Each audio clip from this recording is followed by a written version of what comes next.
生来就与众不同，他灵魂燃烧如火焰熊熊，铸就了无与伦比的坚定。Yeah, yeah, alright。他从希望风雨之后见彩虹，在黑暗中等待黎明。Halo sahabat Ruang Novel, kembali lagi Ruang Novel akan melanjutkan cerita Donghua berjudul Throne of Soul.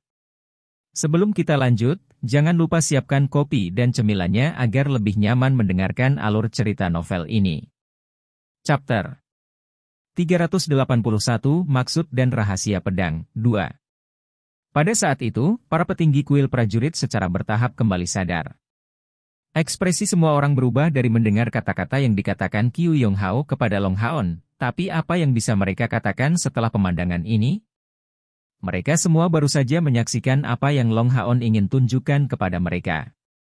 Jika pemuda ini benar-benar menjadi kepala kuil prajurit, maka 10 atau 20 tahun ke depan, dia pasti akan menambahkan halaman termasyhur lainnya dalam sejarah kuil prajurit. Kepala pembantu yang berdiri kuat selama ini melangkah maju sampai dia berada di sebelah Qiu Yonghao, dan tepat ketika Qiu Yonghao yakin dia akan menentangnya, tetua ini menyatakan tanpa ragu, "Saya mendukung keputusan saudara Qiu. Nak, selama kamu mau, kamu akan menjadi orang terpenting di kuil prajurit mulai sekarang." Jika kata-kata Qiu Yonghao bisa dikatakan telah membawa Long Haon untuk mendapatkan setengah dari tahta kuil prajurit, maka kata-kata dari kepala pembantu veteran ini bisa dikatakan telah mengamankan posisi ini untuknya. Selama Long Haon setuju, dia benar-benar akan menjadi kepala kuil prajurit. "Senior, saya benar-benar minta maaf, tetapi saya tidak bisa menerimanya. Saya adalah bagian dari kuil ksatria.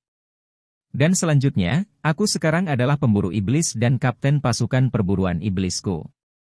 Karena itu, saya bertanggung jawab atas semua rekan saya. Selain itu, saya belum gagal." Sementara kepala dan kepala tambahan ini berbicara, Long Haon akhirnya mendapatkan kembali beberapa kekuatan fisiknya. Setidaknya cukup untuk memiliki kekuatan untuk berbicara. Dia benar-benar menolak? Kedua tetua itu linglung. Dan apa yang baru saja dia katakan? Dia tidak gagal? Long Haon memberi Hao Yue sinyal mata, dan tubuh besarnya mulai bergerak, menyapu ekornya ke meteorit surgawi ini.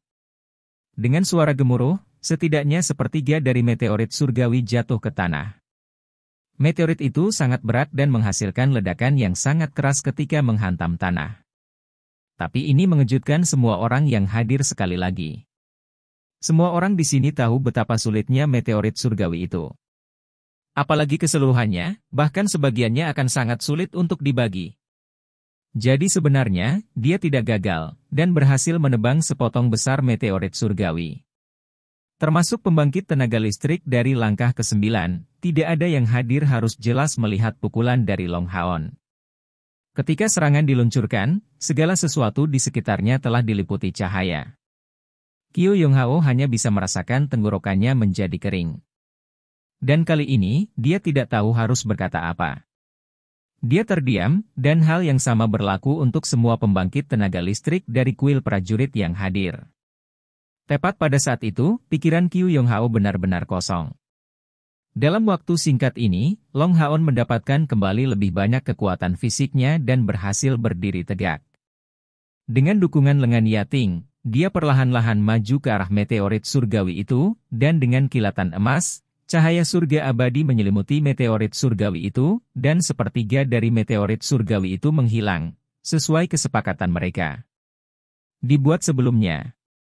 Karena kesepakatan dengan kuil prajurit, Long Haon langsung mengambil potongan meteorit surgawi yang merupakan hadiah untuk tugasnya.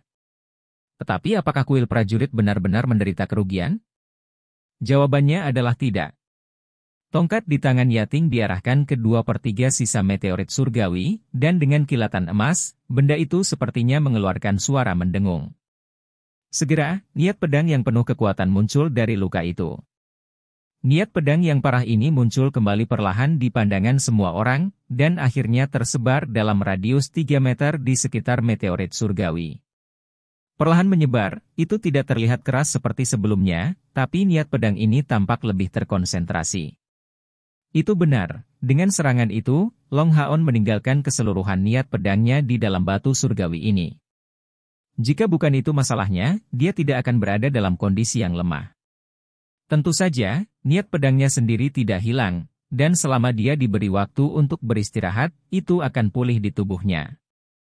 Tapi batu surgawi ini tidak akan kehabisan niat pedang setidaknya selama 100 tahun. Dengan stimulasi dari energi spiritual Yating, niat pedang diaktifkan. Itu adalah hal yang sangat berharga yang Long Haon tinggalkan ke kuil prajurit. Setiap prajurit yang hadir tidak bisa berkata-kata. Qiu Yonghao perlahan mendekati Long Haon, dan setelah menghela nafas panjang, menyatakan, "Nak, ikut aku." Mengatakan ini, dia perlahan berjalan menuju sisi aula. Dia maju dengan kecepatan lambat, dan pada saat itu, tampaknya telah bertambah tua. Diikuti oleh tatapan penuh perhatian dari pembangkit tenaga listrik lainnya dari kuil prajurit, Long Haon mengikuti Qiu Yonghao saat dia melangkah keluar. Saat ini, sebagian besar kekuatan fisik Long Haon ini telah dipulihkan. Tepat sebelum menaiki tangga, dia mengirim Hao Yue kembali ke menara keabadian, sebelum mengikuti Qiu Yonghao ke atas. Lantai atas kuil prajurit, kantor kepala kuil. Qiu Yonghao menunjuk ke sofa terdekat, "Kamu boleh duduk." Long Haon mengukur ruangan pemimpin tertinggi kuil prajurit, penuh kejutan. Ini karena tempat ini terlalu sederhana dan sederhana. Di dalam ruangan tidak ada ornamen apapun. Hanya ada meja, kursi, rak buku kayu, sofa kuno, dan tempat tidur papan. Tidak ada lagi. Meskipun ruangan ini berukuran lebih dari 200 meter persegi, itu tidak memiliki perasaan pribadi. Qiu Yonghao berbicara dengan hambar. Pada tahun-tahun itu, ketika Komandan Ye memimpin kuil prajurit, ruangan ini juga didekorasi dengan cara ini. Itu tetap sama selama lebih dari 100 tahun, dan bahkan posisi item tidak berubah sedikit pun. Sejak pertama kali dia melihat kepala kuil prajurit ini, Long Haon merasakan kepercayaan fanatiknya pada Ye Wushang. "Kamu pikir aneh untuk menghargai kenangan Komandan Ye bahkan sebagai kepala kuil prajurit, bukan?" Qiu Yonghao memberikan tampilan frustrasi ke Long Haon saat dia menyuarakan pertanyaan ini. Long Haon tidak mengucapkan sepatah kata pun, hanya mengangguk ringan.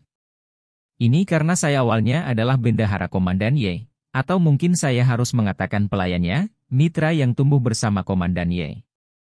Suara Qiu Yonghao sebenarnya tersedak oleh emosi. Munculnya Arya dari Dewi Cahaya yang dipanggil telah membangkitkan kembali kesedihannya yang luar biasa, tetapi juga ingatannya yang paling indah. Komandan Ye juga memiliki keadaan keluarga yang hebat. Ayahnya seorang konsul, sedangkan keluarga saya miskin. Ketika saya berusia 5 tahun, orang tuanya membelikan saya untuk rumah Komandan Ye, di mana saya ditahan sebagai budak. Saya 2 tahun lebih muda dari Komandan Ye, jadi saya didesak untuk mengikutinya di Menshan, sebagai pelayan kecilnya, dan bendahara seumur hidupnya. Komandan Ye memperlakukan saya dengan sangat baik. Sejak muda, dia tidak pernah memperlakukan saya sebagai seseorang yang lebih rendah darinya. Saya masih ingat dengan jelas bahwa ketika dia baru berusia 7 tahun, dia mengatakan kepada saya kata-kata, "Mulai sekarang, Anda adalah adik laki-laki saya, dan saya akan melindungi Anda." Pada titik ini ceritanya, Qiu Yonghao tidak bisa mengendalikan emosinya sendiri.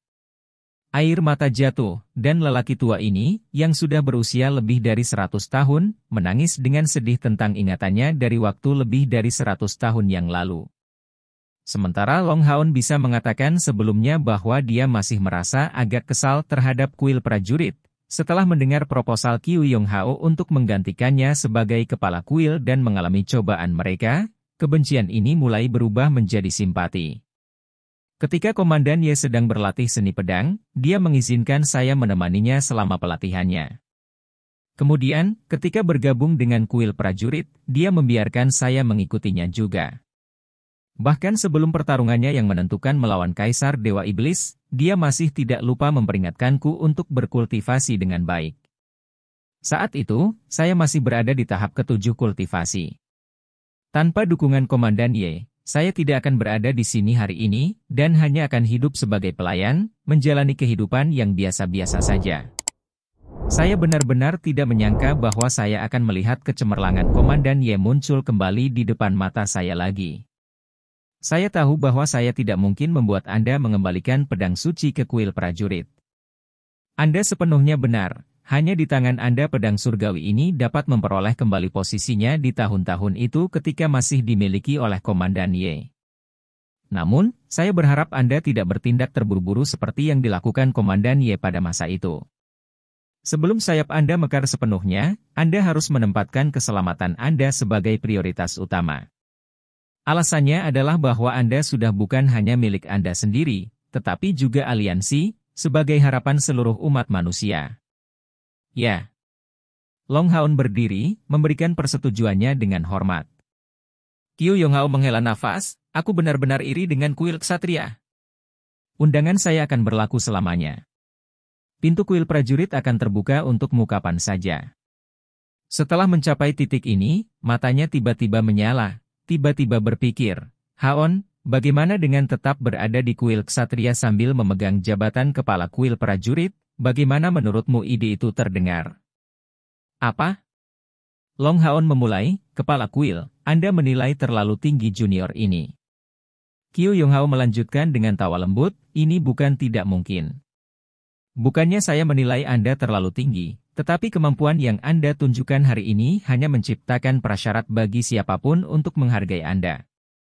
Anda pasti harus menjaga diri Anda tetap hidup. Saya mendengar dari Su Zongliang bahwa Anda datang ke kuil prajurit untuk menangani 3 hal. Yang paling penting sudah ditangani. Bagaimana dengan 2 lainnya? Long Haon berkata, saya baru saja menerima beberapa misi pembantaian dengan rekan-rekan saya dan saya siap untuk mengikuti cara Fan Yuye ke wilayah iblis. Tapi kultivasi kami sudah melebihi langkah ke-6, jadi saya khawatir kami tidak akan bisa melewati inspeksi ketika meninggalkan Benteng Tenggara. Qiu Yonghao menjawab, ini akan sederhana. Saya hanya akan meminta seseorang mengatakan sepatah kata kepada orang yang bertanggung jawab. Dan bagaimana dengan yang satunya? Long Haon bergumam pada dirinya sendiri dengan ragu-ragu, sebelum menceritakan kisah sederhana tentang apa yang terjadi di Starseeker City. Tanpa tambahan yang berlebihan, dia hanya mengatakan yang sebenarnya. Para prajurit di depan berlumuran darah dan berjuang keras, sementara hal-hal semacam ini terjadi di belakang. Bisakah Anda meminta Hallmaster untuk memperhatikan ini? Qiu Yonghao mengerutkan alisnya, aku mengerti. Saya akan memastikan bahwa masalah ini diselesaikan. Apakah ada hal lain yang membutuhkan bantuan dari kuil prajurit? Long Haon menggelengkan kepalanya. Qiu Yonghao kemudian mengungkapkan senyuman, kalau begitu, izinkan saya menawarkan Anda hadiah. Apa? Long Haon menolak dengan tergesa-gesa, senior, tidak perlu. Kuil prajurit sudah memberi saya banyak. Fakta bahwa Anda mengizinkan saya untuk menggunakan Area of the Goddess of Light sudah merupakan hadiah terbesar yang bisa saya harapkan, untuk tidak mengatakan apapun bahwa saya sudah mengambil sepotong meteorit surgawi. Qiu Yonghao mengungkapkan senyum yang agak misterius, ini sebenarnya rahasia tentang dirimu. Namun, di dunia ini, hanya aku yang tahu. Long Haon melirik kepala kuil tua ini dengan rasa ingin tahu. Chapter 382, Maksud dan Rahasia Pedang, 3. Di pagi hari, kelompok pedagang Yuye perlahan meninggalkan Benteng Tenggara dan menuju ke wilayah iblis. Setelah mendapatkan arahan dari kuil prajurit, pemeriksaan di jalan menjadi jauh lebih santai. Long Haon dan rekan-rekannya duduk di gerobak di tengah karavan. Akhirnya kembali ke wilayah iblis, misi mereka dimulai lagi. Tapi pola pikir mereka saat menghadapi iblis sekarang benar-benar berbeda. Jika selama perjalanan terakhir mereka dapat digambarkan sebagai ketakutan atau kegembiraan, sekarang mereka jauh lebih stabil, dan mendapatkan kepercayaan diri yang tidak mereka miliki sebelumnya. Yuye Caravan kaya dan mengesankan, dan gerobak di mana kelompok Long Haon tinggal tampak sama dengan yang Yuye naiki, pertama kali mereka mengikuti karavan ke wilayah iblis. Interiornya luas dan hangat. Bahkan berisi meja dan penyimpanan makanan di dalamnya, diisi dengan makanan dalam jumlah besar. Membuka tirai jendela, Long Haon melihat keluar. Fajar datang, dan mereka keluar dari Benteng Tenggara. Di luar, langit berangsur-angsur cerah, meskipun cuacanya tidak begitu baik, dan gerimis. Dari melodi abadi, Long Haon mengambil peta yang terbuat dari kulit domba, dan menyebarkannya di atas meja yang dibagi rata. Peta ini berisi anotasi dan deskripsi yang padat tentang semua keadaan di setiap provinsi iblis, berbagai klan iblis yang berada di setiap provinsi, serta lokasi para dewa iblis. Dalam semua kepastian, para pejabat dari Temple Alliance tidak akan memiliki peta sedetail itu. Peta ini secara alami diperoleh dari Yuye, yang memberikannya dengan syarat bahwa Long Haon tidak akan menyerahkan peta ini kepada aliansi. Long Haon menunjuk ke sebuah kota di Provinsi Nareix di peta, ini adalah ibu kota Provinsi Nareix, dan tempat di mana Bearded Demons ditempatkan. Disitulah misi pertama kami harus diselesaikan. Kira-kira di malam hari, Yuye Caravan akan mencapai Camp Iblis, jika semuanya berjalan lancar. Besok sore, karavan akan melewati kota Naduo, ibu kota Provinsi Nareix. Sejak kejadian itu, ketika Yuye Caravan disergap terakhir kali, pemeriksaan iblis di kelompok pedagang Yuye menjadi jauh lebih santai. Kita harus mengambil kesempatan ini untuk mencari dan membunuh 5 setan burung emas dan menyelesaikan misi pertama kita di kota Naduo, sebelum mengikuti kelompok pedagang yang menembus lebih jauh ke dalam wilayah iblis. Wang Yuanyuan bertanya, "Kapten, jika kita membunuh iblis burung emas setelah mencapai kota Naduo, bukankah kelompok pedagang akan menjadi tersangka?" Menurut peta, seharusnya ada dewa iblis yang mengawasi kota. Long Haon mengangguk, itu pasti akan terlihat mencurigakan. Namun, meski begitu, mereka tidak akan berani mencari kelompok pedagang. Dan bahkan jika mereka mencarinya, apakah mereka akan menemukan kita? Tepat pada saat ini, dia tidak bisa menahan senyum.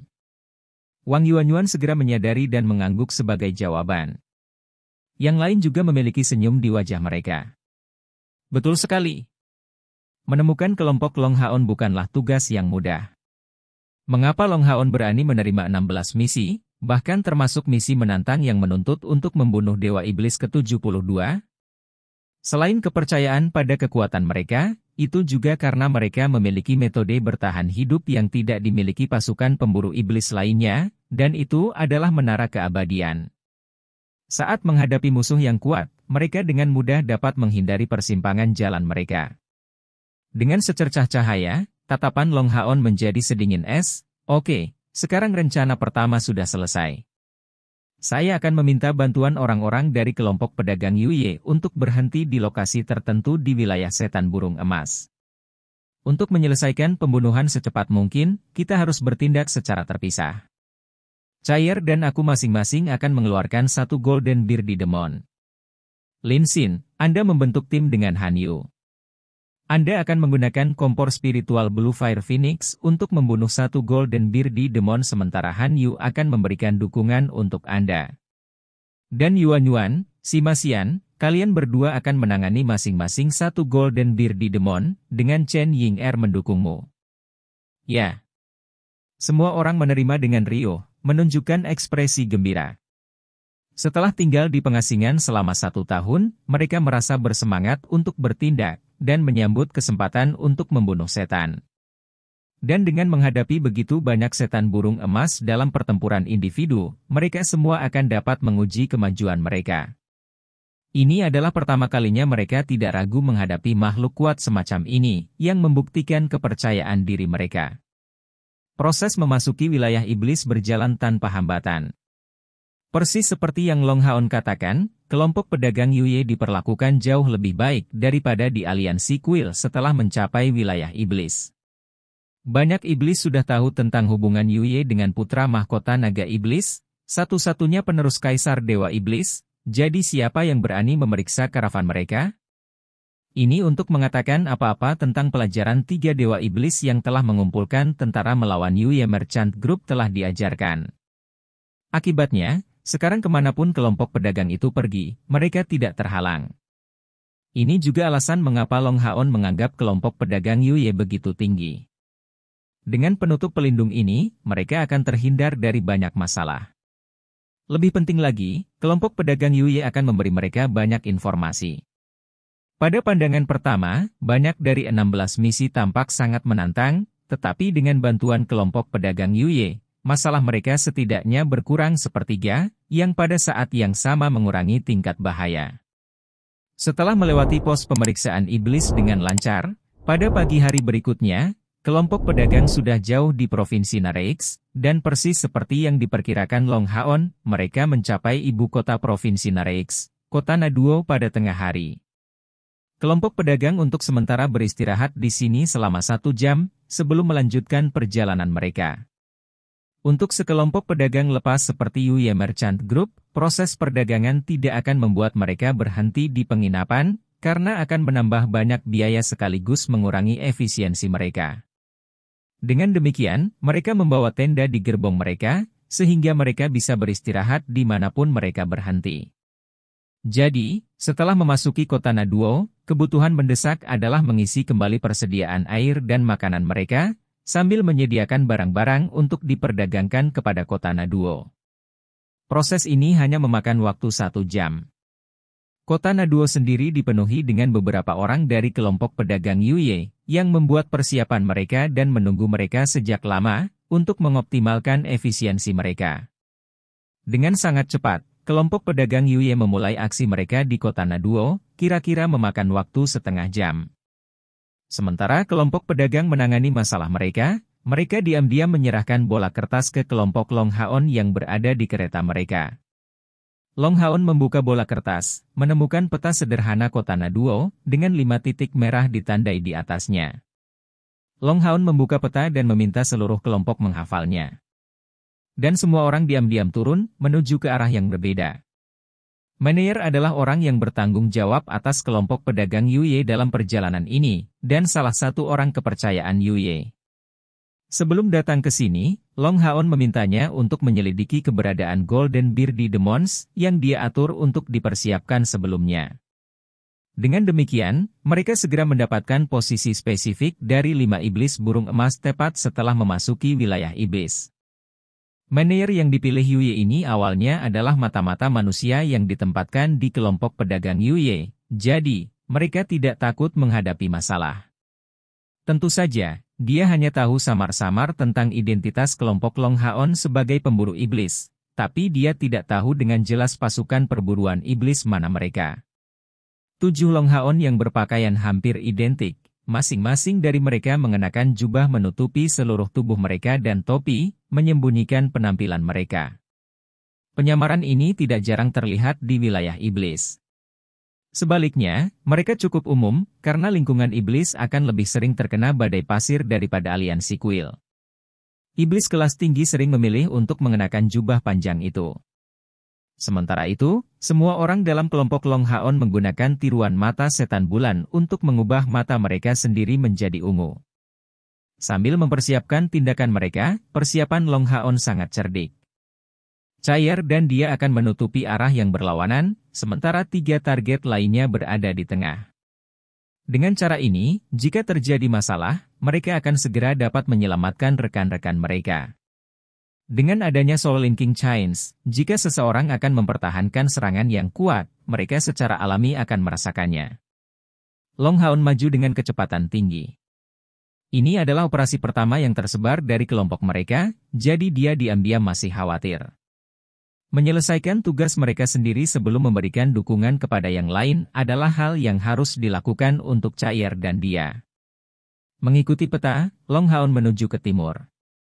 Meskipun kota Naduo adalah ibu kota Provinsi Nareix, kota itu tidak terlalu besar, dan di jalanan, sebagian besar pejalan kaki adalah iblis. Tentu saja, iblis peringkat rendah biasa seperti iblis pedang ganda tidak diizinkan memasuki kota. Ketika melihat pakaian kelompok Long Haon dan penampilan mereka yang berbentuk manusia, mereka menjauhkan diri dari mereka, dan pada dasarnya tidak berani mendekat. Alasannya sederhana, hanya iblis kelas tinggi yang berbentuk manusia, dan mampu berpakaian seperti Long Haon. Dan lebih jauh lagi, indera iblis biasanya lebih tajam daripada manusia. Meskipun mereka tidak bisa menebak atribut Long Haon, mereka samar-samar merasakan bahwa dia berbahaya darinya, membuat mereka secara tidak sadar tidak mau dekat dengannya. Sangat cepat, Long Haon menemukan targetnya sendiri. Tempat itu adalah restoran sederhana dan kasar, dengan papan nama di luar sudah bengkok. Meskipun setan menduduki sebagian besar wilayah Sheng Modalu, manusia meninggalkan pengaruh yang sangat dalam pada mereka, terutama mengenai makanan manusia, yang sangat disukai setan. Semakin tinggi peringkat iblis, semakin dia akan menikmati kesenangan dari minuman dan makanan manusia. Dengan demikian, perlakuan manusia berubah total dibandingkan dengan saat iblis pertama kali datang ke Shengmo Dalu pada awal era kegelapan 6.000 tahun yang lalu. Bahkan manusia dari aliansi kuil yang bisa mereka tangkap akan diperlakukan dengan baik, tapi tentu saja, ini dengan premis bahwa manusia ini akan berjanji setia. Jika seorang juru masak ditangkap, beberapa bangsawan iblis akan benar-benar muncul secara pribadi untuk mencoba memenangkannya. Provinsi Nareix dekat dengan perbatasan, tetapi sangat miskin. Jika tidak, terakhir kali, 3 dewa iblis tidak akan berani melawan aturan dengan mengirimkan pasukan untuk menyergap Yuye Merchant Group. Di tempat ini, bahkan sebuah restoran kecil akan menjadi tempat yang hanya bisa dimasuki oleh iblis yang kuat. Misalnya, bahkan di depan restoran yang sudah usang, 4 jejak hitam mencolok tertinggal di papan nama. Ini menandakan bahwa hanya iblis dari langkah keempat atau lebih yang memenuhi syarat untuk masuk, dan itu adalah simbol dari kelas. Long Haon perlahan berjalan ke restoran. Menyapu matanya ke ruangan kecil, dia menemukan targetnya dalam sekejap. Seekor setan burung emas duduk di sana, makan dan minum di kursi terbaik restoran. Dia memiliki 4 piring dan sebotol anggur di depannya. Dari sini saja, orang bisa melihat status dan kekayaannya yang tinggi. Karena sudah sore, interior ruang makan cukup penuh, kebanyakan dengan demon di anak tangga keempat dan kelima. Satu-satunya di langkah ke-6 adalah setan burung emas ini. Dan kulit emasnya membuatnya cukup mencolok. Chapter 383, Perjalanan Pembantaian ke Selatan, I. Di dalam restoran, para pelayan adalah 2 manusia, sibuk memenuhi keinginan tamu mereka. Melihat Long Haon masuk, tidak ada yang memanggilnya. Long Haon maju menuju Golden Beardy Demon. Sesampainya di meja makan, dia dengan ringan mengetuk material kayu. Setan burung emas terkejut. Dia makan dan minum dengan baik, tetapi terganggu di tengah, dia menjadi jelas dalam suasana hati yang buruk. Namun, ketika melihat wajah Long Haon begitu dia mengangkat kepalanya, dia tampak terkejut. Faktanya, Long Haon telah berubah menjadi iblis bulan, membuat bahkan anggota klan iblis bulan tidak dapat menemukan penyamarannya, apalagi tentang iblis burung emas ini. Mata ungu, wajah yang sangat tampan, ini semua adalah ciri-ciri klan iblis bulan. Melihat pandangan dingin di mata Long Haon, dia buru-buru berdiri dan mencoba bertanya, "Kamu adalah?" Long Haon mengangkat tangan, menunjukkan lambang Viscount Moon Demon sebelum menatap matanya. Dia menginstruksikan, "Keluarlah denganku." Melihat lencana ini, keraguan di mata setan burung emas menghilang. Berdiri dengan tergesa-gesa, dia mengikuti Long Haon keluar dari restoran. Di sekitar mereka, cukup banyak iblis yang melihat pemandangan ini, dan bahkan tidak berani terkesiap melihat ketegangan atmosfer. Meskipun mereka tidak melihat wajah Long Haon, melihat karakter hebat seperti Golden Beardy Demon terkejut, orang mungkin bisa membayangkan seperti apa keberadaan orang itu. Meninggalkan restoran, Long Haon menghentikan langkahnya di pintu restoran. Setan burung emas itu bertanya dengan sangat hati-hati, "Tuan Viscount, apa yang harus Anda katakan kepada saya?" "Kemari." Long Haon melambai padanya dengan suara dingin. Itu Golden Beardy Demon buru-buru bergabung dengan sisi Long Haon, masih merasa kesal karena harus berpisah dengan makanannya.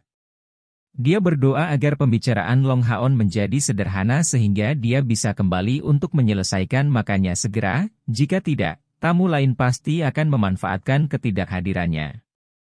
Melihat setan burung emas yang tunduk di depan matanya, Long Haon mengungkapkan pandangan dingin, mengangkat tangan kanannya untuk meletakkannya di bahunya. "Apakah kamu sadar akan kejahatanmu?" "Apa?" The Golden Beardy Demon mengangkat kepalanya, melihat Long Haon dengan shock. Tepat pada saat itu, dia menjadi waspada. Padahal, semuanya sudah terlambat. Tangan kanan Long Haon menancapkan kilatan dingin niat pedang di lehernya, dan saat itu juga, mata dari Golden Beardy Demon menipis. Apakah tangan kanan Long Haon begitu mudah disentuh? Itu membawa Arya Dewi Cahaya. Gelombang niat pedang menjangkau otak setan burung emas dan menghancurkannya, yang menyebabkan kematiannya yang tiba-tiba. Dia bahkan tidak punya waktu untuk berteriak. Fakta bahwa pembangkit tenaga listrik dari langkah ke-6 mati seperti itu di tangan Long Haon tidak begitu banyak karena perbedaan kekuatan mereka, tetapi poin penting adalah kemiripan meyakinkan untuk demon bulan. Jubahnya terbentang, menghalangi pandangan orang yang lewat, dan dengan kilatan emas, mayat Golden Beardy Demon menghilang ke dalam Eternal Melody. Tidak berhenti sebentar, Long Haon menuju Lin Xin dan Han Yu.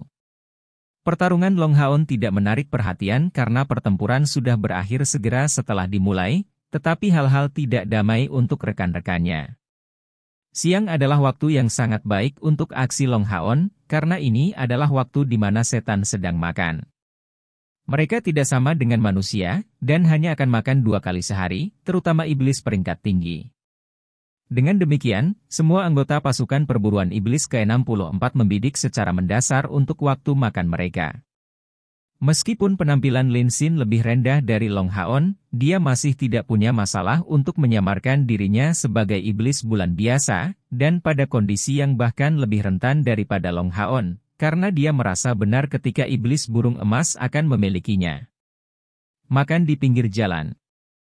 Dari sini, dapat dilihat bahwa meskipun iblis sangat kuat dalam hal kekuatan pertempuran, dalam hal ekonomi dan budaya, mereka jelas lebih rendah daripada manusia, karena bagaimanapun juga mereka adalah orang asing di dunia ini. Di Temple Alliance, melihat pembangkit tenaga listrik dari langkah ke-6 makan berjongkok di jalan hampir tidak mungkin. The Golden Beardy Demon memiliki makanan yang sangat sederhana, wajan besar yang diisi dengan sejenis sup daging atau sup.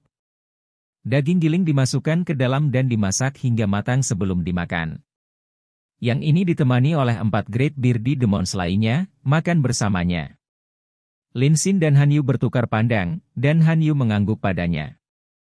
Kilatan cahaya biru muncul di mata Lin Xin, diikuti oleh suara resonansi tangisan burung phoenix, bergema di jalan. Mengapa kompor spiritual sangat kuat? Ini karena kemampuan biasa umumnya tidak akan pernah bisa menandingi satu aspek penting, ledakan instan mereka. Lebih jauh lagi, hampir semua kemampuan dari tungku spiritual akan mendapatkan kekuatan selama pengguna mendapatkan kekuatan. Ini adalah alasan dasar yang membuat orang mendambakan kekuatan kompor spiritual. Ketika Blue Fire Phoenix yang sangat besar tiba-tiba menyerang Golden Beardy Demon, semua iblis di jalan tercengang. Setan burung emas itu bagaimanapun juga adalah pembangkit tenaga listrik pada langkah ke-6, dan menyadari bahayanya, dia segera menjawab, menggunakan kedua tangannya untuk menyeret setan burung besar di depannya. Sambil mengerahkan seluruh kekuatannya untuk mengalirkan energi spiritualnya, membiarkan cahaya listrik yang mencolok meringkuk di sekelilingnya. Namun, kedatangan Blue Fire Phoenix benar-benar terlalu tiba-tiba, dan hanya ini yang bisa dia lakukan. Senyum dingin tergambar di wajah Lin Xin, dan cahaya biru memenuhi matanya menjadi lebih intens. Apa yang terjadi selanjutnya adalah kenaikan tiba-tiba dari Blue Fire Phoenix di udara, sebelum turun secara tiba-tiba. Sebenarnya, dia baru saja berhasil naik dengan cepat di udara, sebelum menyelam dengan cepat. Bang! Pilar api biru besar turun dari langit, dan Blue Fire Phoenix langsung kembali. Dalam nyala api, keempat setan burung besar langsung menjadi abu, dan setan burung emas meraung saat tubuhnya berkedut hebat. Tubuhnya yang besar tampaknya hampir seketika berubah menjadi massa hitam yang hangus. Suhu tinggi yang mengerikan seperti itu bukanlah sesuatu yang bisa ditahan oleh tubuhnya. Awalnya, bahkan Raja Zombie dari langkah ke-8 telah dipaksa mundur oleh Blue Fire Phoenix. Sesosok agung diam-diam tiba di belakang Golden Beardy Demon yang berjuang tepat pada saat itu. Memukul dengan lampu merah keemasan, dia mengakhiri perjuangan iblis saat kepalanya jatuh. Sosok itu pertama-tama membawa dan kemudian meluncurkan kepala setan burung emas ke arah Lin Xin seperti peluru artileri biru.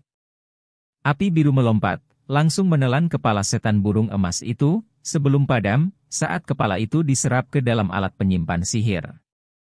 Lin Xin kemudian berbalik dan pergi, diikuti oleh Han Yu setelah dia dengan cepat memulihkan pedangnya. Dalam sekejap, mereka berdua menghilang ke sebuah gang. Dari saat Lin Xin melancarkan serangan hingga akhir pertempuran, seluruh proses hanya berlangsung beberapa saat. Pembunuhan itu dilakukan dengan rapi, dan mereka kembali dengan cepat setelah akhir pertempuran.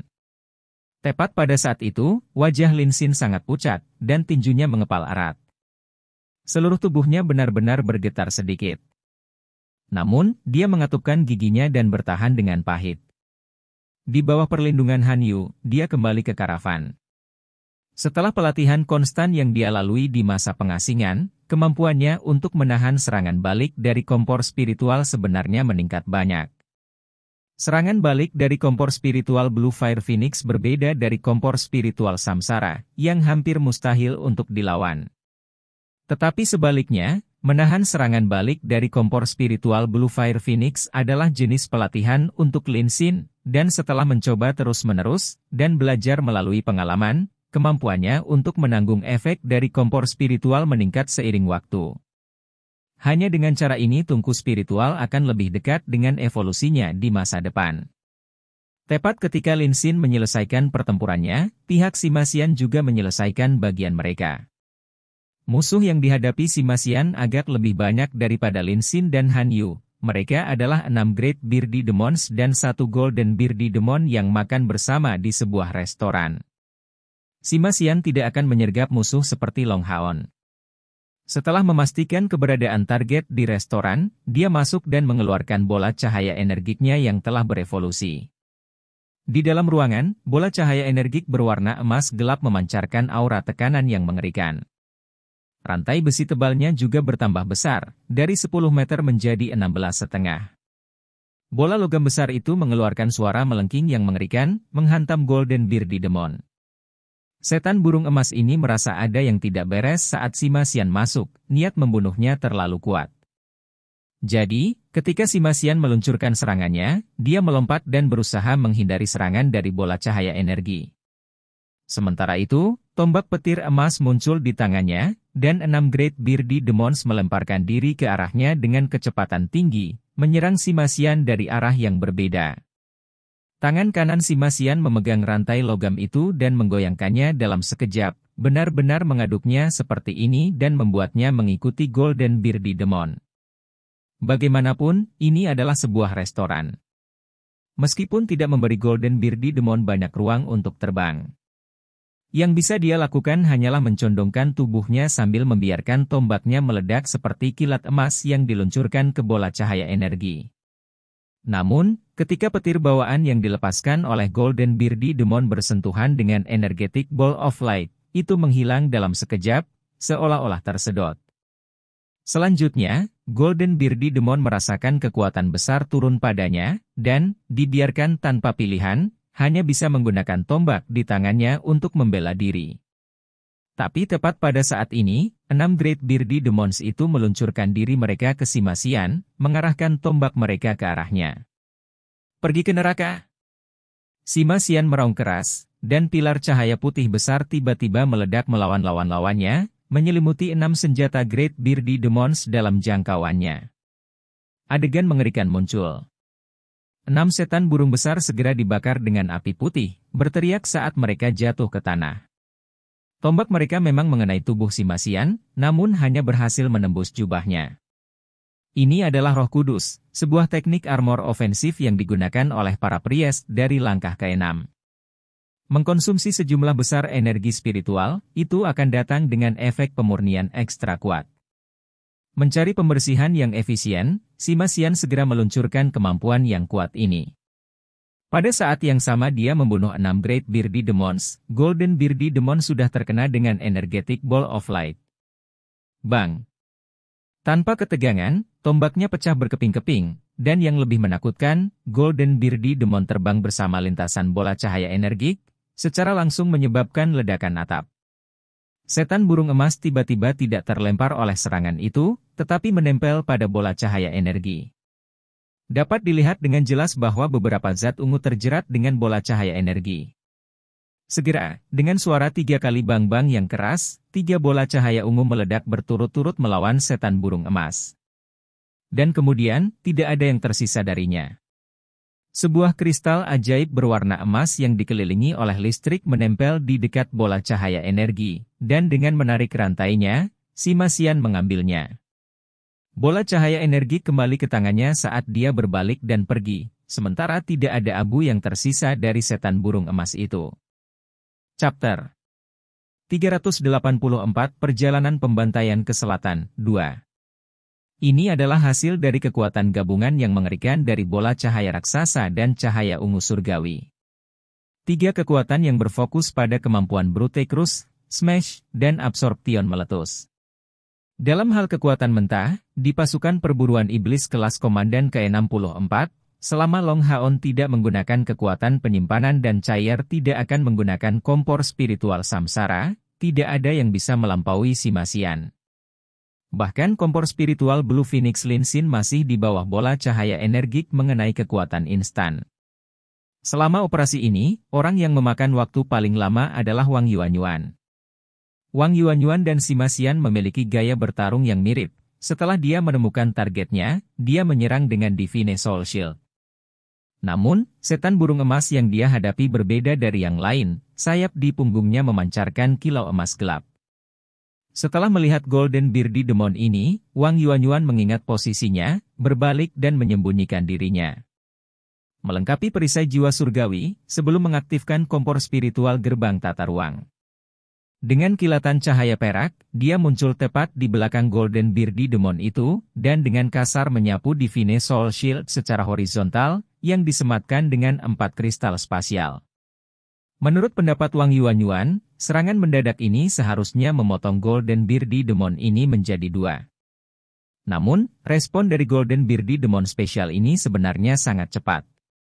Begitu Wang Yuanyuan muncul di punggungnya, meluncurkan serangannya, sayap di belakang Golden Beardy Demon ini tiba-tiba mengepak ke belakang, bertabrakan dengan Divine Soul Shield.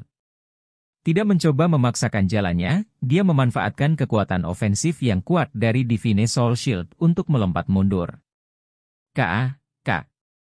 Setan burung emas itu menjerit, melihat 2 sayap di punggungnya benar-benar patah. Pada akhirnya, perisai jiwa surgawi masih memiliki beberapa efek padanya, dan seteguk darah ungu kebiruan mulai bocor dari mulutnya. Terbang ke depan, dia mengeluarkan tombak petir yang bersinar dalam warna emas gelap samar. Wang Yuanyuan terkejut, jadi sebenarnya dia tidak mati karena ini. Tetap saja, dia jelas tidak akan berhenti pada saat seperti itu. Tiba-tiba melebarkan sayap spiritualnya sendiri, dia berlari menuju Golden Beardy Demon, sekali lagi menyerang dengan Divine Soul Shield. Setan burung emas itu bingung karena serangan Wang Yuanyuan terlalu tiba-tiba. Menggunakan teleportasi instan dari kompor spiritual gerbang tata ruang, dia tidak memberinya ruang untuk serangan balik yang efektif. Menjadi Beardy Demon, patah kedua sayapnya merupakan pukulan besar baginya, karena itu membuat dia kehilangan kemampuan untuk terbang. Ding! Tombak petir menghantam Divine Soul Shield dengan pukulan yang menusuk, dan energi spiritual listrik tirani darinya membuat Wang Yuanyuan mati rasa. Jika ini adalah dirinya yang sebelumnya, dia akan kehilangan dorongan untuk menyerang dari ini. Namun, Wang Yuanyuan saat ini memiliki energi spiritual eksternal yang jauh melebihi Golden Beardy Demon. Bagaimana dia bisa dihentikan hanya dengan sedikit mati rasa? Serangan dari Divine Soul Shield tidak berubah. Membungkuk ke depan, dia menendang kaki kirinya ke tombak dan memukul perisainya ke arah Golden Beardy Demon. Namun, perisai jiwa surgawi berakhir dengan sedikit tusukan, dan berkilauan dengan cahaya perak. Aum! Setan burung emas ini memang sangat luar biasa. Dalam situasi berbahaya seperti itu, dengan raungan keras, seluruh tubuhnya meletus dengan badai petir. Aliran listrik tirani menyebar ke segala arah, membuat tubuhnya terlihat seperti karbon. Tapi kekuatan pukulan ini masih hanya datang dari seseorang di langkah ke-6. Klan Kuli Golden Beardy Demon tidak dipimpin oleh dewa iblis manapun, dan dengan demikian, hanya milik kelas menengah iblis. Anggota klan yang paling kuat adalah setan burung emas. Namun, untuk Golden Beardy Demons hanya ada kemungkinan kecil untuk berevolusi. Dengan peluang kira-kira 1 dari 100 untuk mencapai langkah ke-7, mereka bisa berevolusi menjadi Dark Golden Beardy Demons. Dan di seluruh klan Kuli, saat ini bahkan tidak ada total 100 setan burung emas. Tidak diketahui apakah keberuntungan Wang Yuanyuan baik atau buruk untuk benar-benar bertemu dengan setan burung emas yang sudah mulai berevolusi, sehingga membuatnya jauh lebih kuat daripada setan burung emas biasa. Tapi itu masih belum menyelesaikan evolusinya ke tingkat emas gelap. Dengan demikian, itu masih hanya pembangkit tenaga listrik di puncak langkah ke-6. Omong-omong, setan burung emas ini juga kurang beruntung. Jika mereka benar-benar memiliki pertempuran terbuka yang sengit, meskipun Wang Yuanyuan pada akhirnya akan membunuhnya, pertempuran itu pasti akan memakan waktu lama. Dan kota Naduo ini berada di bawah perlindungan Dewa Iblis, jadi bahkan jika Dark Golden Bearded Demon yang tidak lengkap ini akhirnya bukan tandingannya, dia mungkin masih bisa berlari atau menunggu bala bantuan. Namun sayangnya, dia bertemu dengan pengguna spiritual Stove of Spatial Gate. Setelah kehilangan kemampuan terbang, bahkan jika dia benar-benar berada di level Dark Golden Bearded, apa yang bisa dia lakukan? Serangan habis-habisan dari Dark Golden Bearded Demon yang tidak lengkap ini memang kuat, dan Wang Yuanyuan merasa seluruh tubuhnya menjadi mati rasa. Jenis serangan yang mencakup semua ini tidak dapat dihindari dengan menggunakan teknik apapun, tetapi pada saat yang sama ledakan Golden Bearded Demon ini meletus, cahaya perak dari perisai Wang Yuanyuan juga dilepaskan. Sejak perisainya mengenai musuh, kemampuannya sudah diluncurkan, Space Splitting Saute. Didukung oleh 4 kristal ruang perak, perisai jiwa surgawi sekarang mencapai tingkat legendaris. Dan kemampuan yang dibawa oleh peralatan legendaris sama kuatnya dengan yang dibayangkan. Tubuh Wang Yuanyuan dikelilingi oleh listrik. Dia berdiri di tempat yang sama, dalam keadaan mati rasa, sementara Dark Golden Bearded Demon yang tidak lengkap itu ditolak dengan keras. Di dadanya ada lubang besar, dan meskipun dia belum mati, dia jatuh ke tanah, tidak bisa terbang. Tepat pada saat itu, bayangan terang dan gelap yang intens menyelimuti, dan Dark Golden Bearded Demon yang tidak lengkap tidak berdaya di depannya. Tenggelam ke dalam kegelapan seketika, itu dipukul dengan kekuatan. Dengan kilatan cemerlang, mayat itu menghilang, dan sosok manis muncul di dekat Wang Yuanyuan. Dia menarik tangannya, dan mereka berdua dengan cepat menghilang di gang. Suara melengking yang menusuk telinga dengan cepat bergema di kota Naduo, dan seluruh kota berkobar. Sebuah batalion besar pasukan iblis mulai mencari di mana-mana di kota. Bahkan dengan status klan Kuli sebagai salah satu pemimpin provinsi Nareix, 4 iblis burung emas akhirnya terbunuh, dan iblis burung emas lainnya hilang. Hanya butuh sesaat bagi kota Naduo untuk bereaksi. Dewa Iblis yang bertanggung jawab atas kota segera memberi perintah untuk menutup gerbang kota dan mencari mata-mata manusia. Begitu perintah dikirim untuk menutup gerbang kota, kelompok pedagang Yuye kebetulan hampir meninggalkan kota. Mengingat bagaimana kelompok pedagang Yuye akhirnya disergap selama perjalanan terakhir mereka melalui provinsi Nareix, yang telah membangkitkan kemarahan Kaisar Dewa Iblis yang belum sepenuhnya ditenangkan, kelompok pedagang Yuye masih diizinkan untuk pergi. Mereka melewati gerbang kota bahkan setelah Dewa Iblis memerintahkan mereka untuk menutupnya, setelah diperiksa dengan cermat. Akan aneh jika mereka menemukan sesuatu. Tepat setelah bersatu kembali, 6 dari mereka segera bersembunyi di menara keabadian, sementara Long Haon menyamar sebagai pelayan dan sepenuhnya menekan kehadiran dan auranya. Masa mudanya menjadi penyamaran terbesarnya. Setelah kelompok pedagang dengan lancar meninggalkan kota, dia memanggil rekan-rekannya kembali. Begitu mereka bersatu kembali, semua orang berada di awan 9, dengan hanya Lin Xin yang terlihat dalam kondisi yang agak buruk karena serangan balik dari kompor spiritualnya. Misi pertama selesai. Kami membunuh 5 setan burung emas dan memulihkan kristal ajaib mereka, yang akan memberi kami hadiah 30.000 poin kontribusi. Jika kristal ajaib tidak terkirim, hadiahnya hanya akan terdiri dari 10.000 poin kontribusi. Long Haon juga dalam suasana hati yang sangat baik. Saat mencoba keterampilan mereka menyelesaikan misi tingkat komandan pertama mereka sebagai pasukan perburuan iblis. Dan ini dilakukan hanya 2 hari setelah meninggalkan aliansi kuil. Tentu saja, misi membunuh 5 Golden Bearded Demons dapat dianggap sebagai misi yang relatif sederhana di antara tumpukan yang mereka ambil. Perjalanan kelompok pedagang Yuye masih menuju ke Tenggara, langsung menuju Provinsi Tengah. Alasannya adalah karena ini adalah tempat paling ramai, di mana barang bisa dijual dengan harga terbaik. Pasukan perburuan iblis tingkat komandan ke-64 mengikuti kelompok pedagang jauh ke dalam wilayah iblis, dan dengan peta dan informasi yang disediakan, dikombinasikan dengan bantuan kelompok pedagang Yuye, mereka menyelesaikan 5 misi berturut-turut.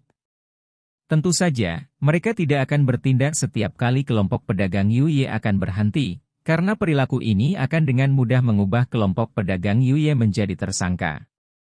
Mereka umumnya akan berhenti di satu kota dengan Yuye Merchant Group, dan berkumpul kembali dengan mereka setelah menyelesaikan misi mereka di kota. Kali ini dipenuhi dengan lebih banyak ketakutan daripada bahaya, dan mereka tidak menemui kesulitan yang sebenarnya. Sepertiga dari 16 misi mereka telah selesai, ketika kelompok pedagang Yuye memasuki Provinsi Tengah juga tiba saatnya mereka harus berpisah dengan mereka. Ini bukan karena mereka tidak memiliki target di Provinsi Tengah, tetapi karena Long Haon membuat keputusan untuk pergi berdasarkan urutan kesulitan, menyelesaikan misi yang lebih sederhana terlebih dahulu sebelum menuju ke Provinsi Tengah. Menonton kelompok pedagang berangkat, Long Haon berkata, untuk tindakan berikut, kita hanya akan dapat mengandalkan diri kita sendiri. Mari menuju target berikutnya, Provinsi Jacques. Ayo pergi. Provinsi Jacques berada di utara Provinsi Tengah Iblis, berbatasan langsung dengannya. Daerah itu dihuni oleh klan iblis yang dikenal sebagai klan Jacques, yang memberikan nama provinsi tersebut. Klan Jacques sama seperti klan Kulibirdi, tanpa dewa iblis di antara barisan mereka, dan anggota klan mereka dikenal sebagai Jacques Demons. Orang-orang di peringkat atas dapat dianggap sebagai pejuang jarak dekat yang kuat, tetapi karena mereka tidak banyak, hanya sedikit yang akan dikirim ke medan perang. Umumnya, mereka tetap berada di Provinsi Jacques, mengelilingi dan melindungi Provinsi Tengah. Kelompok Long Haon berada di ambang memulai misi ketujuh mereka, yang melibatkan pembunuhan 100 Jacques Demons. Jacques Demons adalah pembangkit tenaga listrik peringkat rendah, tetapi sering bertindak sebagai sebuah kelompok. Di klan mereka, yang paling kuat berada di langkah ke-8, dan perwira peringkat mereka sebagian besar berada di langkah ke-6. Menyelesaikan misi ini tidak akan mudah, setidaknya itu akan lebih sulit daripada misi yang mereka selesaikan sejauh ini dalam perjalanan ini. Jacques Demons secara keseluruhan hanya berjumlah 5 atau 6.000. Untuk tetap diperhatikan dari kepala klan Jacques dan membunuh 100 Jacques Demons tanpa campur tangan mereka tidak akan mudah. Kesulitan meningkat satu tingkat karena mereka tidak akan mendapat bantuan dari kelompok pedagang Yuye kali ini, dan harus bergantung pada mereka sendiri untuk semuanya. Menurut peta, mereka membutuhkan waktu kurang dari setengah hari untuk mencapai dan memasuki Provinsi Jacques. Daerah itu tidak jauh berbeda dengan provinsi lain yang dikuasai iblis, tanahnya sangat miskin dan tidak subur, dan tanah pertanian sangat jarang. Long Haon mengencangkan jubah besarnya, dan berkata kepada Chair, kami akan melanjutkan ke selatan selama 2 atau 3 hari sebelum mencapai ibu kota, kota mayor Jacques, Provinsi Jacques. Tampaknya semua anggota klan Jacques akan terkonsentrasi di kota. Ini adalah hal yang baik untuk operasi kita, tetapi akan membuatnya agak lebih rumit untuk melarikan diri. Setelah misi selesai, kita akan berbelok ke timur, menuju misi berikutnya. Chapter 385 Perjalanan Pembantaian ke Selatan, 3. Chair bertanya, haruskah kita juga membunuh kepala klan Jacques? Itu setidaknya akan menjadi misi kelas raja. Saat menyelesaikan misi kelas superior, kami akan menerima hadiah yang lebih baik lagi. Long Haon menggelengkan kepalanya, kami tidak bisa. Itu akan terlalu berbahaya. Kami saat ini tidak memiliki kepastian untuk menang melawan pembangkit tenaga listrik di langkah ke-8. Dan mulai dari langkah ke-8, setiap peringkat akan menghasilkan celah yang sangat besar.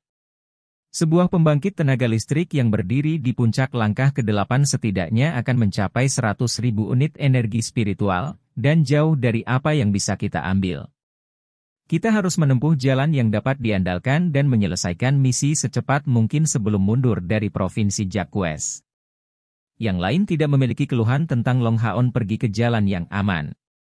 Mengambil risiko sesedikit mungkin kecuali jika diperlukan, bahkan jika kekuatan mereka telah mengambil lompatan kualitatif, dia tetap sangat bijaksana sebagai seorang kapten. Saat mereka berbicara, suara gemuruh terdengar di depan mereka. Karena pasir di udara, mereka tidak bisa melihat dengan jelas jenis setan apa yang ada di depan mereka, tapi dari suaranya, mereka hanya beberapa kilometer jauhnya dan juga cukup banyak. Bersembunyi. Long Haon mengangkat tangannya, berkedip ke samping sambil mencari gundukan untuk bersembunyi di belakang. Tanpa perlu kata-kata, Cair menghilang dengan tenang, memasuki keadaan tak terlihat untuk mengintai ke arah suara. Pramuka pada awalnya adalah tugas pertama seorang pembunuh. Kapten, ingin menakut-nakuti mereka tanpa akal? Sima Xian tersenyum, bola cahaya energik sudah ada di tangannya. Dalam perjalanan ke wilayah iblis ini, yang paling mempesona dari semuanya adalah dia. Dengan bola cahaya energi, dia membunuh beberapa pembangkit tenaga iblis termasuk bahkan iblis dari langkah ketujuh. Meskipun iblis dari 7 langkah itu ditembaki oleh yang lain pada waktu itu, Sima Xian hanya mengambil 1 pukulan untuk memastikan pembunuhan itu, membuktikan lagi tingkat kekuatan menakutkan yang dimiliki bola cahaya energinya saat ini. Long Haon melambaikan tangannya, berkata, mari kita lihat dari klan mana iblis-iblis ini dan berapa banyak mereka. Tidak perlu terburu-buru masuk secara membabi buta. Karena badai pasir terlalu kuat, wajah mereka ditutupi kerudung. Dengan penambahan lebih lanjut dari jubah berwarna pasir pada mereka, setelah berbaring rendah, bahkan dari langit mereka tidak akan ditemukan dengan mudah. Beberapa saat kemudian, Cair kembali kepada mereka, sayap spiritual pada dirinya menghilang. Dia berkata dengan suara rendah kepada Long Haon, itu klan Jacques. Mereka mengejar pasukan perburuan iblis. Apa? Orang-orang dari pihak kita. Long Haon terkejut. Cair mengangguk, klan Jacques mengirim pasukan setidaknya 1000 setan. Mereka dipimpin oleh 2 pembangkit tenaga listrik dari klan Jacques, dan petugas Jacques berjumlah setidaknya 30 atau 40. Pasukan perburuan iblis yang mereka kejar seharusnya berada di kelas raja, melawan balik sambil mencoba mundur. Tapi dari penampilan mereka, semuanya tidak berjalan baik untuk mereka. Itu karena tidak satupun dari mereka menggunakan sayap spiritual mereka. Ada semacam cairan ungu pada mereka, dan jika ini terus berlanjut, saya khawatir segalanya tidak akan berakhir baik bagi mereka. Samar-samar aku melihat semacam sosok hitam keunguan melayang-layang di langit, mengikuti klan Jacques dari atas. Zat hitam keunguan itu sangat mungkin berasal darinya, dan seharusnya membawa efek mencegah penggunaan sayap spiritual. Tatapan rekan-rekan mereka semua jatuh pada Long Haon, dan kesulitan mereka saat ini adalah untuk menyimpan atau tidak untuk menyelamatkan. Tanpa ragu, pasukan klan Jacques sangat kuat. Dengan 2 Jacques Chiefs memimpin mereka, pihak lain seharusnya tidak memiliki kesempatan untuk melawan. Tapi musuh mengejar untuk membunuh pasukan pemburu iblis kelas raja. Long Haon berbalik, melihat rekan-rekannya sendiri, dengan menyelamatkan mereka, kita sangat mungkin akan menghadapi bahaya yang sangat besar, tetapi jika kita tidak campur tangan, rekan-rekan prajurit kita sangat mungkin mati di sini. Bagaimana menurutmu? Bos, ayo kita lakukan. Sima Xian adalah yang pertama menjawab, mengungkapkan niat bertarung yang sangat kuat. Semua orang mengangguk berturut-turut ke Long Haon. Long Haon menyipitkan matanya, dan berkata, Cair, kami akan menyerahkan yang satu itu padamu. Jika saya tidak salah menebak, itu pasti Demon Holder, pembangkit tenaga iblis udara dari langkah ke-6 yang berspesialisasi dalam dukungan. Demon Holder ini tidak kuat dengan sendirinya, tetapi sangat mengganggu, karena dapat menyebarkan lendirnya ke area yang luas. Ketika terinfeksi, membersihkannya sangat sulit, dan itu akan menyebabkan hilangnya kemampuan untuk melepaskan sayap spiritual sambil sangat mengurangi kecepatan keseluruhan. Mereka adalah kekuatan pendukung iblis yang penting. Anda akan menyingkirkannya sebelum bersatu kembali dengan kami, sambil memastikan jalan untuk mundur. Setelah membunuh Demon Holder, kami akan bertindak dari pihak kami. Menyerang musuh dari sayap, kita tidak akan bertemu mereka secara langsung. Memberi rekan prajurit kita kesempatan untuk mundur sudah cukup. Setelah masalah selesai, kita akan melarikan diri dengan terbang menjauh. Di dalam klan Jacques, hanya pembangkit tenaga listrik dari langkah ke-6 atau lebih yang mampu terbang. Satu-satunya yang bisa memberi kita masalah adalah dua pemimpin Jacques di langkah ke-8. Semuanya, dengarkan instruksi saya. Jika perlu, saya akan berpisah dari Anda, dan Anda akan mengikuti Haoyue. Lalu aku bisa kembali ke sisimu nanti melalui teleportasi. Selama kita diberi waktu untuk meluncurkan teleportasi melalui melodi abadi, kita akan tetap benar-benar aman. Tidak ada yang dengan bersemangat melanjutkan pertempuran, mengerti? Ying-er, kamu akan, kemudian, dia memberikan instruksi khusus kepada Chen Ying-er. Dia tidak punya pilihan selain menjelaskan rencananya, jika tidak, mengingat perasaan rekan-rekannya dan dirinya sendiri, tidak yakin apakah mereka akan membiarkannya pergi sendiri ketika dia ingin berpisah dari mereka. Cair mengangguk dan sayap spiritual hitamnya muncul sekali lagi. Sosoknya menembus langit dalam sekejap karena tubuhnya sudah dalam keadaan tidak terlihat. Setelah mencapai langkah ke-6 kultivasi, Cair dapat memanfaatkan kalung gaib dengan sebaik-baiknya. Ketika dia menggabungkan efeknya dengan teknik tembus pandangnya, dia bisa tetap tidak terlihat bahkan dengan kecepatan terbang yang tinggi. Dalam keadaan ini, dia benar-benar tidak akan takut ketika mengintai selama musuh lebih rendah darinya dalam kultivasi. Long Haon memiliki keyakinan mutlak di Cair, dan Demon Holder hanya setan pada langkah ke-6. Tanpa bantuan tambahan, itu cukup lemah. Tepat ketika Long Haon selesai mengkoordinasikan penyebaran mereka, gemuruh jauh tumbuh lebih dan lebih jelas, dan udara dipenuhi dengan debu kuning. Kelompok Long Haon hanya bisa secara kasar melihat beberapa sosok terbang ke depan. Segera, tombak mereka yang dilengkapi mulai terlihat satu demi satu. Sementara itu, suara membelah yang menusuk telinga memenuhi udara. Jacques Demons tampak mirip dengan centaur. Tubuh bagian atas mereka menyerupai manusia, tetapi dada dan punggung mereka ditutupi dengan sisik hitam. Namun wajah mereka hanya sedikit lebih panjang dari manusia, dan terlihat sangat garang. Bagian bawah tubuh mereka sangat mirip dengan kuda, termasuk 4 kuku yang menghentak. Mereka ahli dalam menggunakan tombak, dan mampu melemparkan tombak dalam jarak jauh. Situasi manusia yang melarikan diri dari mereka tampak mengerikan. Seorang ksatria bertindak sebagai penjaga belakang mereka bersama dengan tunggangannya yang kuat, naga bumi yang berukuran lebih dari 7 meter. Satu sambaran cahaya keemasan demi satu menerangi tubuhnya, menahan sebagian besar serangan dari pengejar mereka. Yang lain mengendarai berbagai jenis binatang ajaib sambil maju. Itu adalah tunggangan yang dipanggil oleh pemanggil mereka.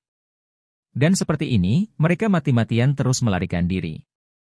Meskipun Jacques Demons biasa tidak dapat terbang, masing-masing dari mereka membawa setidaknya 4 tombak, terus-menerus melemparkannya ke musuh yang melarikan diri, sebelum mengambilnya lagi.